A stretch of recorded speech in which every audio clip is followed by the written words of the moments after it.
Good morning.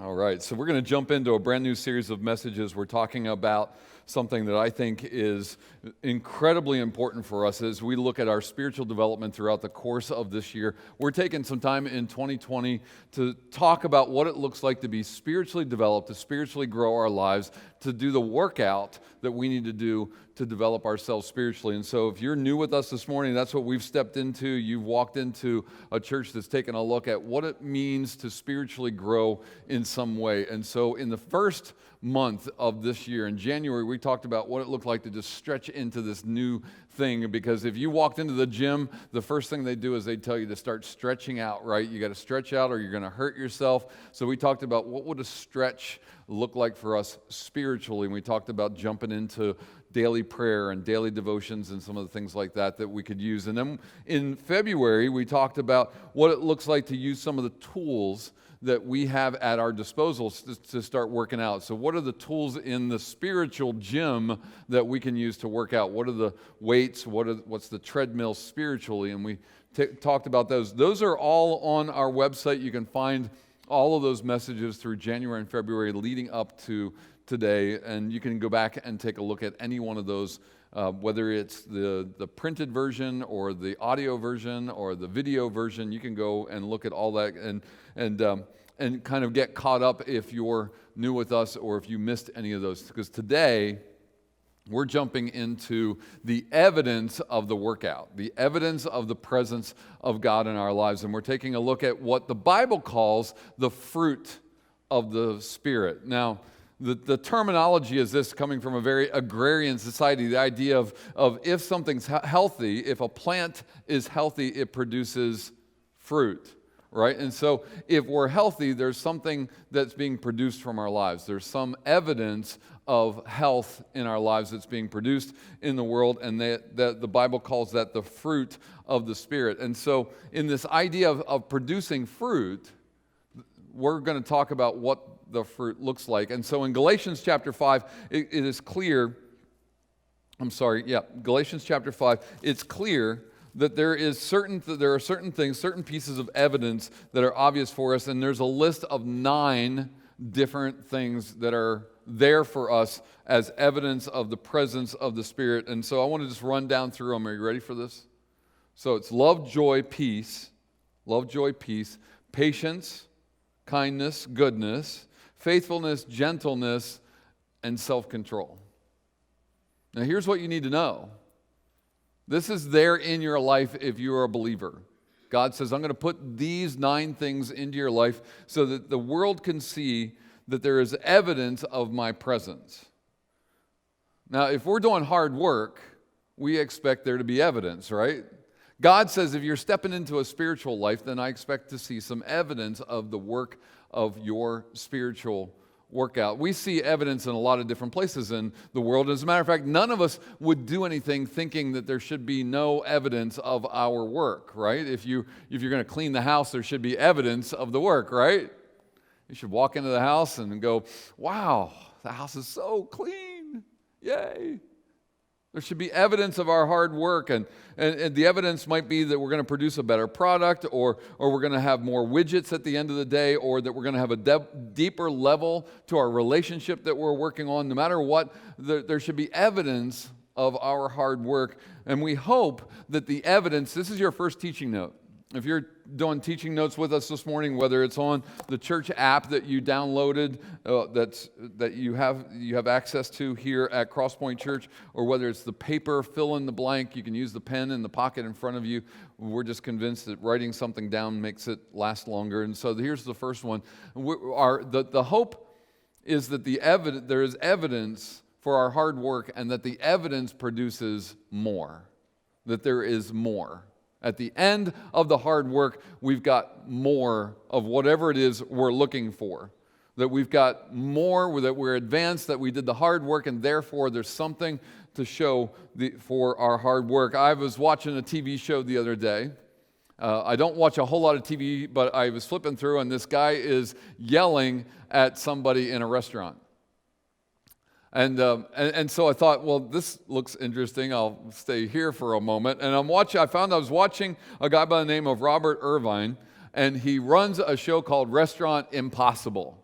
This is the guy, right? And some of you have seen this show. Have you? Okay, like half the room. Great. Okay. So the principle behind this is that he is an expert in how to run a restaurant. And so he goes into restaurants that are failing. They're getting ready to close. Things aren't working well. They're working really hard, but they're not getting more, right?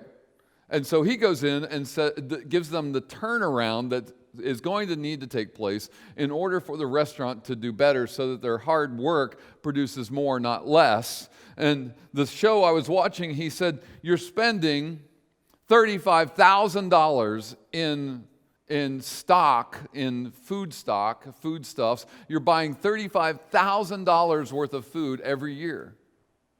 But you're only getting, your revenue is $25,000.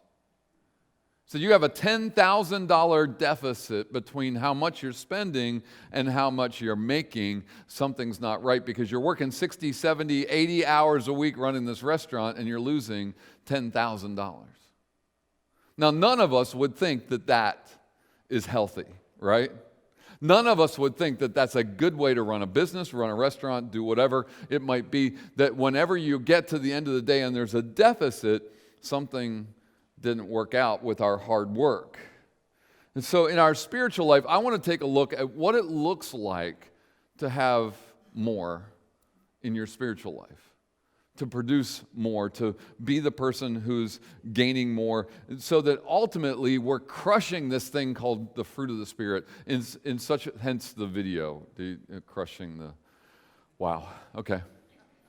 And in our crushing it, the world sees the evidence of our fruit and our hard work, hence the Riley getting fruit all over her.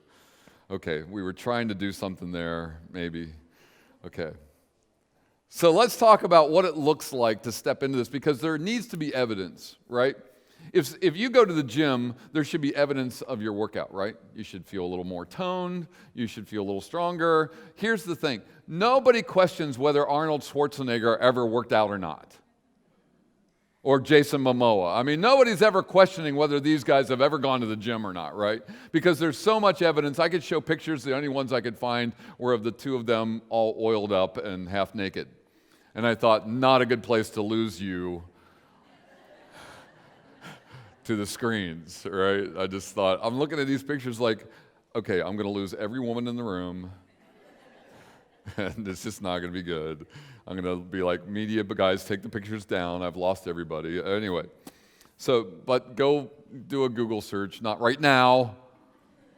Arnold Schwarzenegger, Jason Momoa. Nobody's ever questioning whether these guys go work out or not, right? So here's the thing. The world questions whether the church is working out spiritually.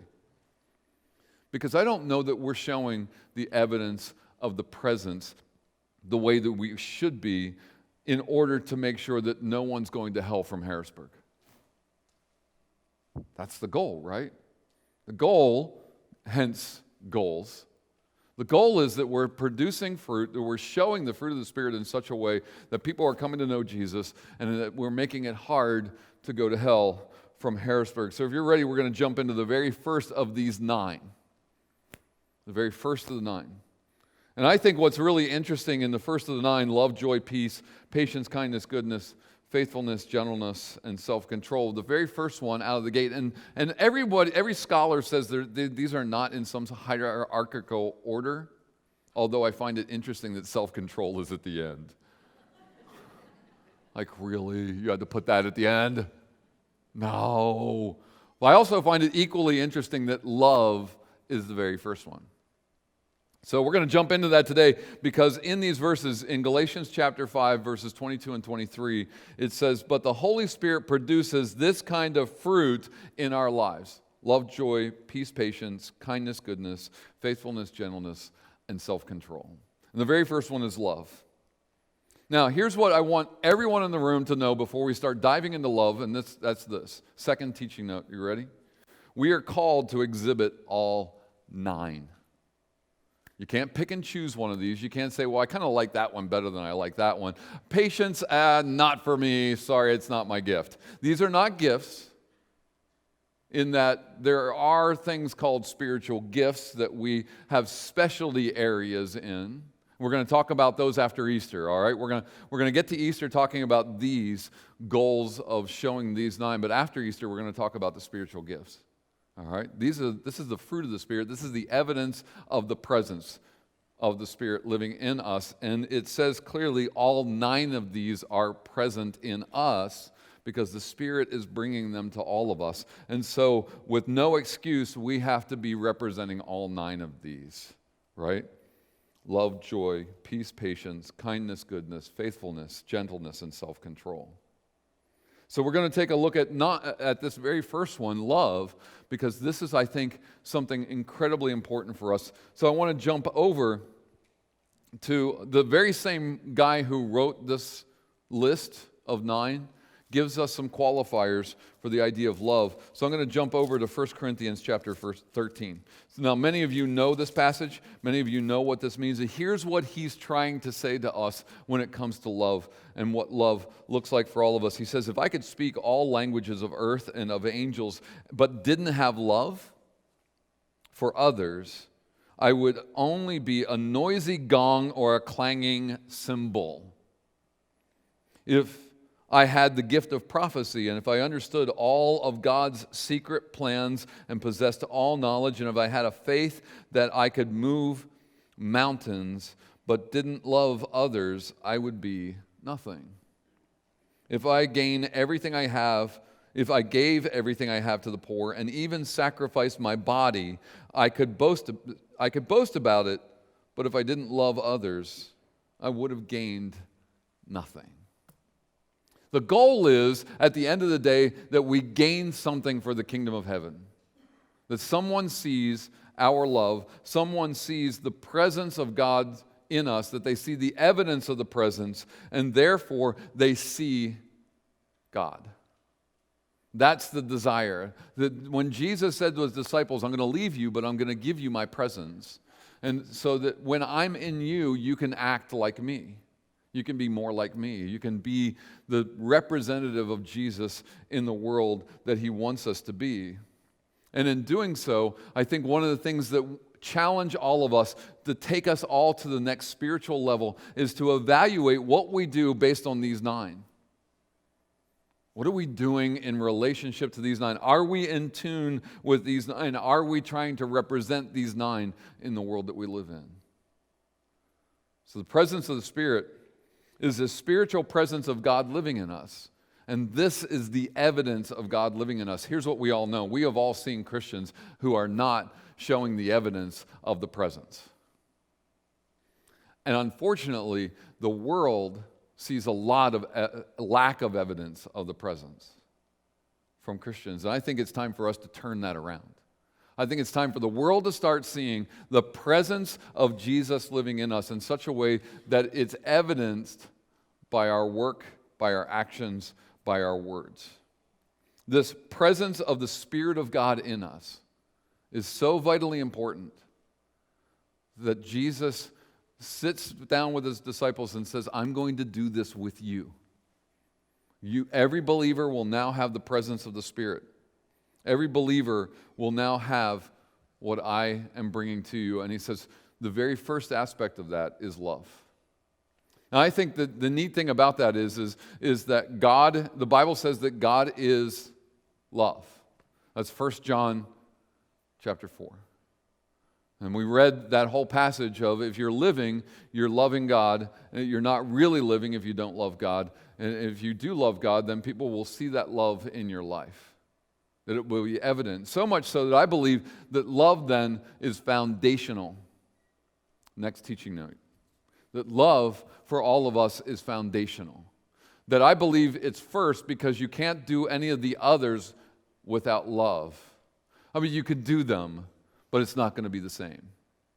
And therefore, God has laid this understanding for all of us that if you're going to do anything, it's got to be done out of love. As 1 Corinthians 13 tells us, we can do all kinds of stuff, but if it's without love, it's empty. Right? Have you ever had somebody do something and you just didn't feel the love? And it's just like, oh, thank you. Never going back there again, right? You know, it wasn't that it was bad, it's just you didn't feel the love. They were just going through the motions, or they were just doing their job, or it was just kind of, oh, nice. Some of you have broken up with people that you dated because you just didn't feel the love. It wasn't there. It was nice, you know. They held your hand, kissed you on the cheek, whatever. But it just didn't feel, it wasn't there, right? It wasn't coming from a place of deep love. I believe that's because if love is missing, if that foundational part is missing, then the other 8 end up ringing empty. And so the very first one out of the gate is love, that we have been called to be people who love. That's what it says over in Galatians. Sorry, I flipped too quickly. Let me flip back over here to Galatians and show you what it says just a little bit earlier in chapter 5. It says, "For you have been called to live in freedom."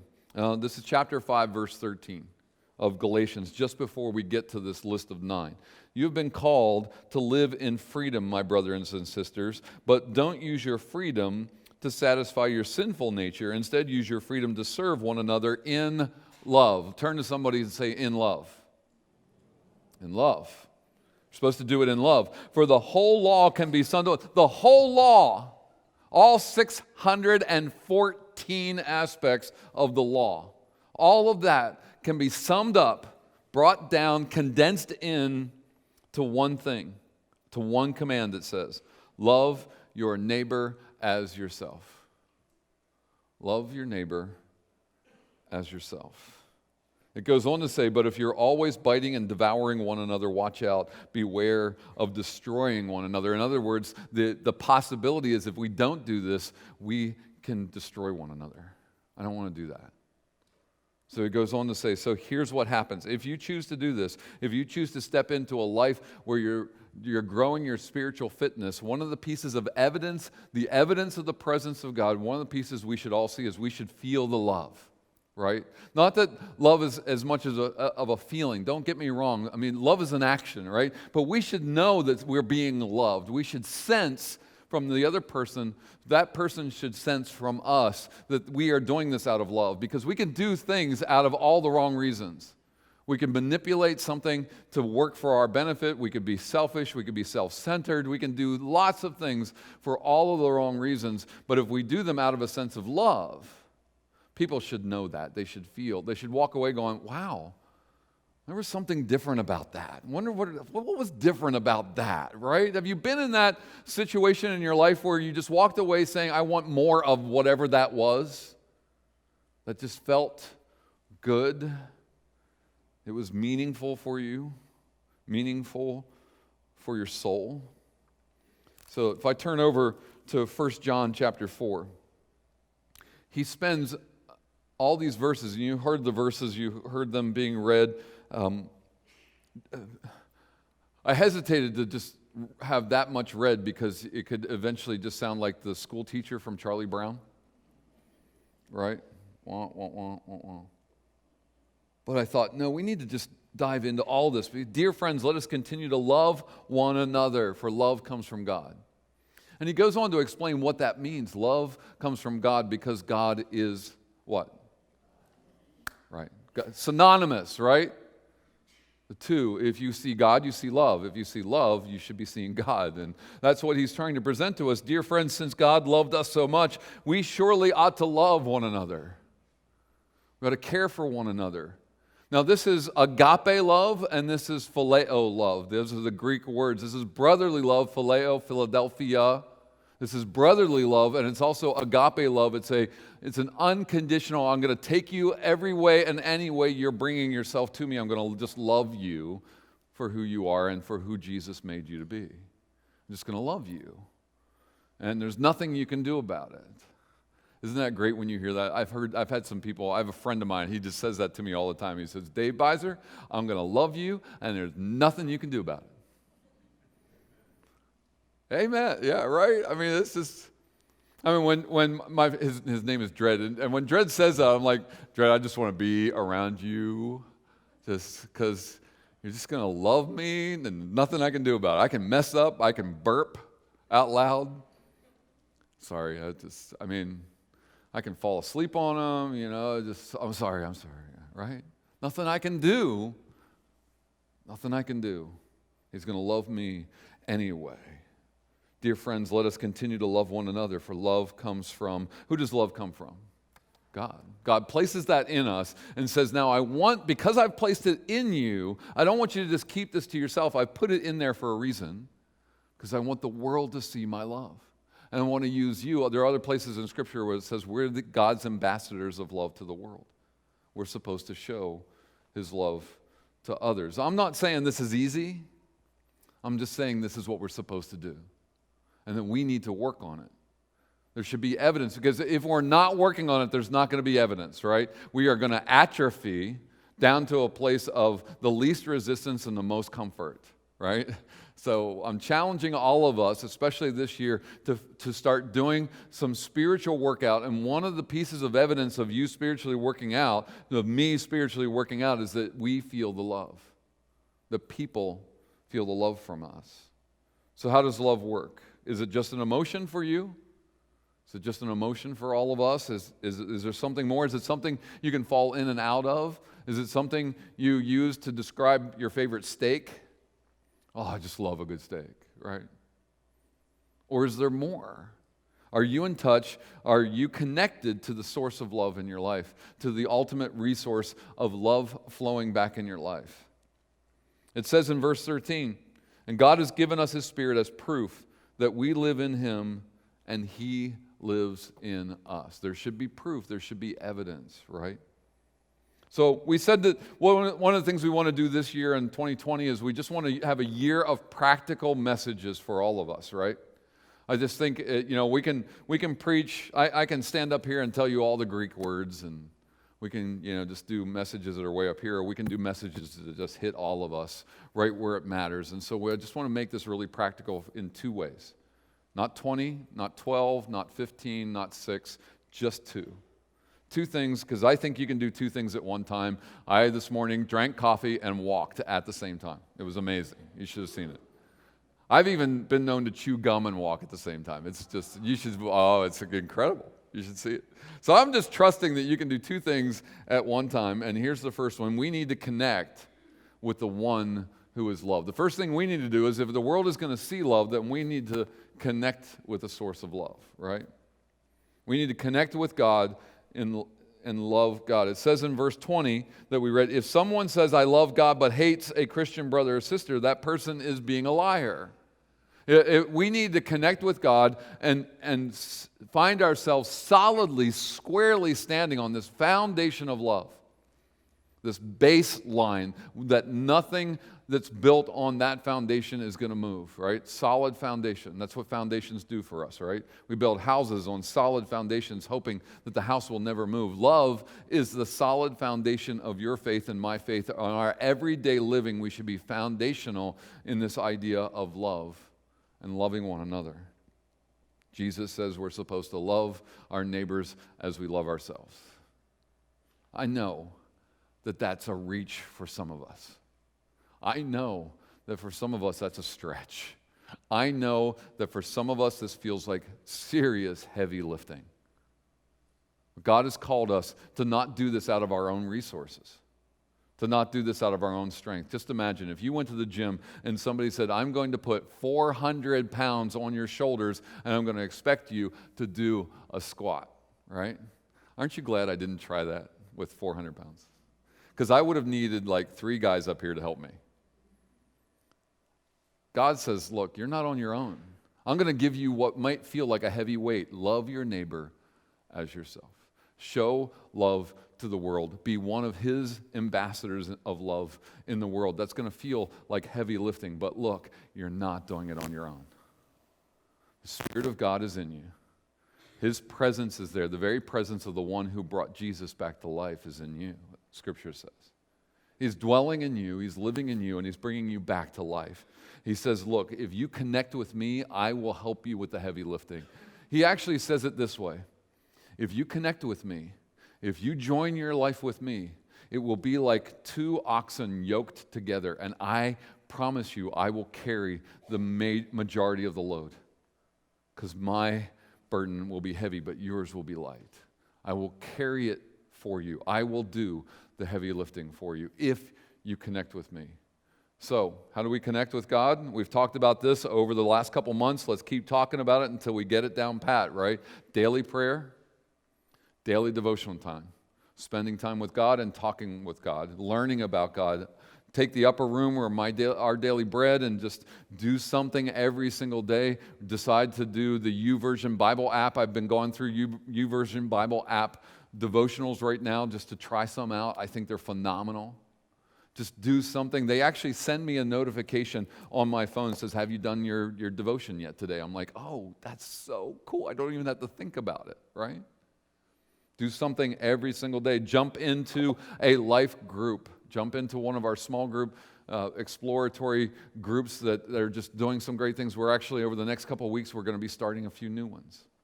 Because we've heard from some of you, like, I need one at this time, I need one for guys, I need one for couples, and we just need a few more small groups. And we're going to be starting some new ones. Make sure you're in worship as often as you possibly can. I know you can't do this every week, 52 weeks out of the year, I get that. But be here as often as you can. Absorb as much as you can. Get together with the other believers. Sing the songs and listen to the messages and download the scriptures and just get the encouragement that comes from worshiping together. Go live your life in such a way that you're giving it away to somebody else. We've talked about all of these, right? Secondly, we need to check our motives. We need to make sure that our motives are in the right place. If we're going to show love, we need to make sure that our motives are in the right place. Everything we do should be done only after we stopped, took inventory, make sure that we're checking the reason we're doing it, and then proceeding so that the results are godly, so that people see His love. If we can do that, then I believe that the world might see something completely different. The world might see His love. He brought that love to all of us. And He said, look, if you want to experience my love, just come close to me. Come closer. Come in here and let me tell you that there's a way that you can remember me. And so on the first Sunday of every month, we connect with that amazing love. As He gave His disciples a way to remember His amazing love. He said, I'm going to go away, I'm going to leave you my spiritual presence, and I know that for some of you that's not going to feel like enough. And so here's what I need you to do. I want you to do this as often as you sit down at a table and break bread together. I want you to remember me.